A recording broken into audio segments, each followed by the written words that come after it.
Kidney cancer. Kidney cancer, also called renal cancer, is a disease in which kidney cells become malignant and go out of control, forming a tumor. It's the third most common urologic malignancy and the seventh most common cancer overall. The cause of kidney cancer remains unknown, but there are many factors appear to increase the risk of getting kidney cancer. For example, kidney cancer occurs most often in people older than age 40. Being obese can lead to kidney cancer because extra weight may cause changes to hormones that increase your risk.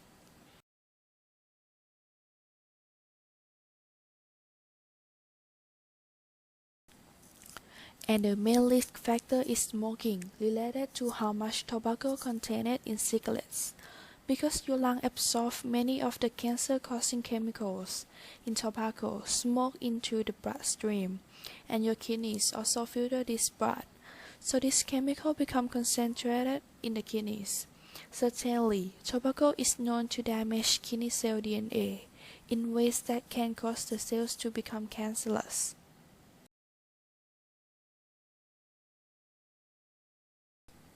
Symptoms of kidney cancer include blood in the urine, pain in the sides or flank that is constant, a lump or mass in the abdomen or sides, fever, weight loss, and fatigue.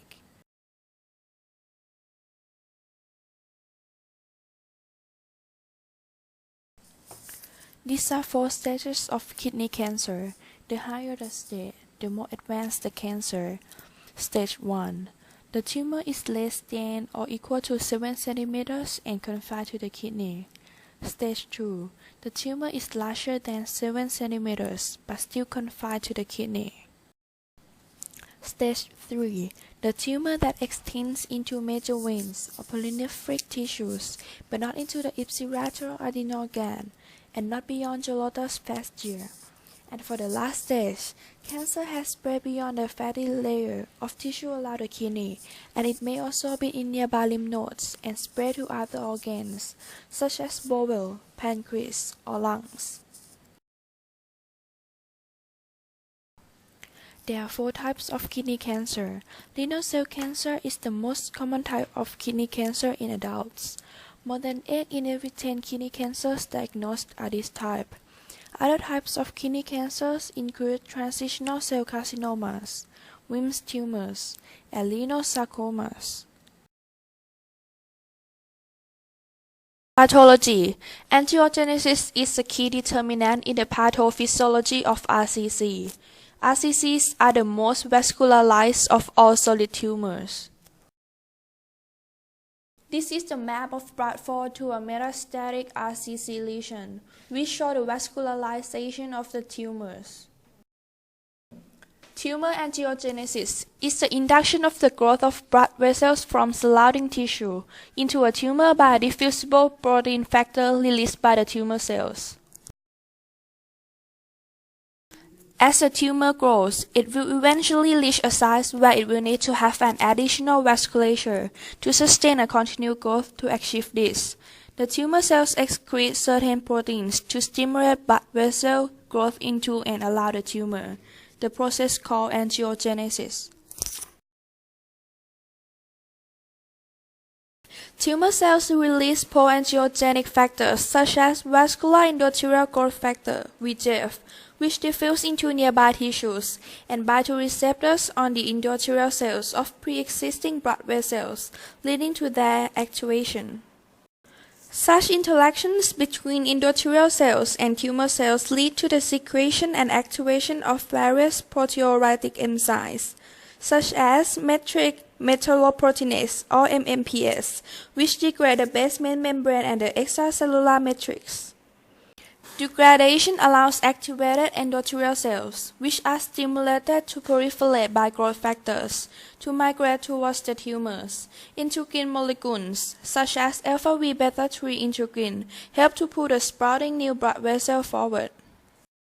The endothelial cells deposit a new basement membrane and secrete growth factors, such as platelet-derived growth factors or PDGF, which attract supporting cells to stabilize the new vessel.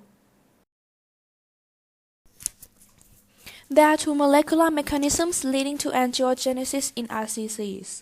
The first one is the disruption of VHL gene function, and the second one is the disruption of mTOR signal transduction pathway. Both of these disruptions are caused from hypoxic conditions.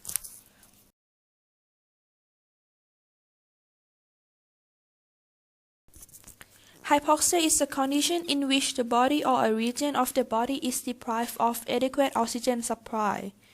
In RCCs, hypoxia is caused from smoking, but how smoking leads to hypoxia isn't still clearly verified.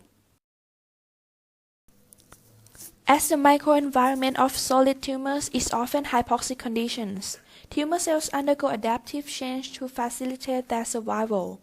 One such survival mechanism is the upregulation of HIF-alpha, caused from the inactivation of VHL gene through mutation. A non-functional VHL is the major risk factor for the development and progression of RCC. In normal state, the functional protein of VHL, called PVHL, complexing with E3 ligase, degrades HIF. But when the VHL is non-functional, HIF transcription factor is stabilized and translocated to nucleus, where it binds with DNA and produces many pro-angiogenic factors, including VEGF and PDGF. These factors interact with their respective tyrosine kinase receptors, VEGF receptor and PDGF receptor, and promote angiogenesis. mTOR is a key component of PI3K and AKT signaling pathway that regulates cell cycle, proliferation, and angiogenesis. The inactivation of VHL increases mTOR activity, which in turn aggravates the loss of VHL function, leading to enhanced HIF activity. VHL inactivation itself leads to deregulation of cyclin D1. Thus, mTOR activation is involved in cell proliferation through cyclin D1 and CMYC, and angiogenesis through HIF. Treatment for kidney cancer. The treatment of kidney cancer depends on the size and spread of the cancer.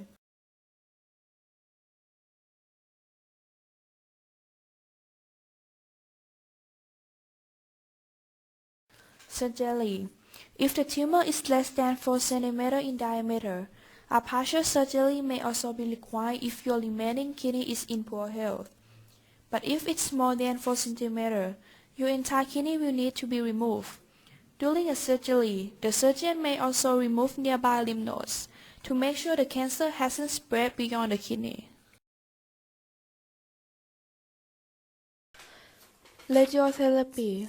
Radiotherapy can usually cure kidney cancer, but it can slow down its progress and help to reduce pain. Possible side effects may include fatigue, nausea, and vomiting. Chemotherapy. Chemotherapy is not a standard treatment for the most common type of kidney cancer. Chemotherapy isn't generally used for RCC because so far other types of treatment such as biological therapy work better. Immunotherapy. Immunotherapy works by encouraging the immune system to attack cancer cells. Bevacizumab is a medication that's given intravenously. It blocks a protein called VEGF, which helps cancer to grow. It is usually used in combination with an immunotherapy treatment called interferon. Interferon is taken as an injection just under the skin to collect immune system and destroy the cancer cells. Immunotherapy treatments are now rarely used to treat advanced kidney cancer. This is because targeted therapies tend to be more effective in controlling the condition, and immunotherapy can sometimes cause serious side effects. Targeted therapies. At present, only sunitinib, pazopanib, and axitinib have been recommended by NICE.